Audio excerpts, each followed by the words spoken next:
ಇಲ್ಲಿ ನೆರೆದಿರ್ತಕ್ಕಂಥ ಗಾಣಿಗ ಸಂಘದ ಪದಾಧಿಕಾರಿಗಳೇ ಮತ್ತು ಗಾಣಿಗ ಸಮುದಾಯದ ಎಲ್ಲ ಹಿರಿಯರಿಗೆ ಮತ್ತು ಕಿರಿಯರಿಗೆ ನಮಸ್ಕರಿಸ್ತಾ, ನಮ್ಮ ಶಾಸಕರಾದಂಥ ಎಸ್ ಎನ್ ನಾರಾಯಣಸ್ವಾಮಿ ಅವರಿಗೆ ಈ ಬಾರಿ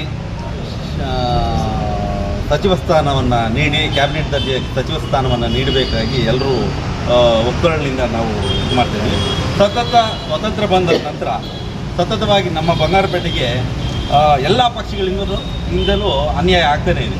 ಒಂದು ಸಚಿವ ಸ್ಥಾನವನ್ನು ಇದುವರೆಗೂ ನೀಡಲಿಲ್ಲ. ದಯವಿಟ್ಟು ಈ ಬಾರಿ ಆದರೂ ನಮ್ಮ ಎಸ್ ಎನ್ ನಾರಾಯಣಸ್ವಾಮಿ ಅವರು 3 ಬಾರಿ ಗೆದ್ದಿರ್ತಕ್ಕಂಥ ಹ್ಯಾಟ್ರಿಕ್ ವಿಜಯವನ್ನು ಸಾಧಿಸಿರ್ತಕ್ಕಂಥ ಎಸ್ ಎನ್ ನಾರಾಯಣಸ್ವಾಮಿ ಅವರು ಈ ಬಾರಿ ಆದರೂ ಖಂಡಿತ ಸಚಿವ ಸ್ಥಾನವನ್ನು ನೀಡಲೇಬೇಕು ಅಂತ ನಮ್ಮ ಸಂಘದ ಪರವಾಗಿ ಎಲ್ಲರೂ ಕೇಳ್ಕೊತಾ ಇದ್ದರು.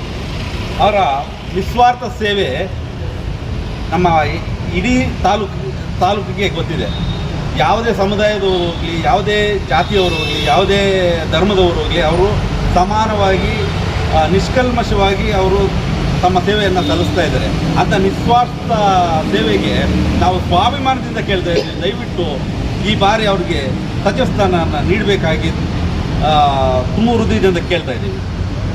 ಈ ಭಾಗದಲ್ಲಿ ಬಲಗೈ ಸಮುದಾಯದ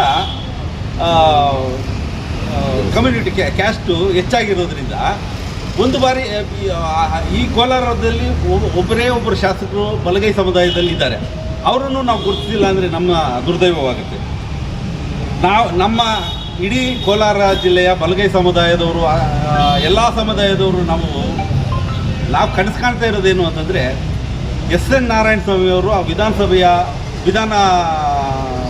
ಸಭೆಯ ಮೆಟ್ಲ ಹತ್ರ ನಿಂತು ಅವರ ಪ್ರಮಾಣ ವಚನವನ್ನು ನಾವು ಕಣ್ತುಂಬ ನೋಡಬೇಕು ಅಂತ ನಾವು ತುಂಬ ಆಶಿಸ್ತಾ ಇದ್ದೀವಿ. ನಮ್ಮ ಆಸೆಯನ್ನು ಯಾವುದೇ ಕಾರಣಕ್ಕೂ ನಿರಾಸೆ ಮಾಡಬೇಕಂತ ನಮ್ಮ ಸಂಘದಿಂದ ನಾವು ಕೇಳ್ಕೊತಾ ಇದ್ದೀವಿ.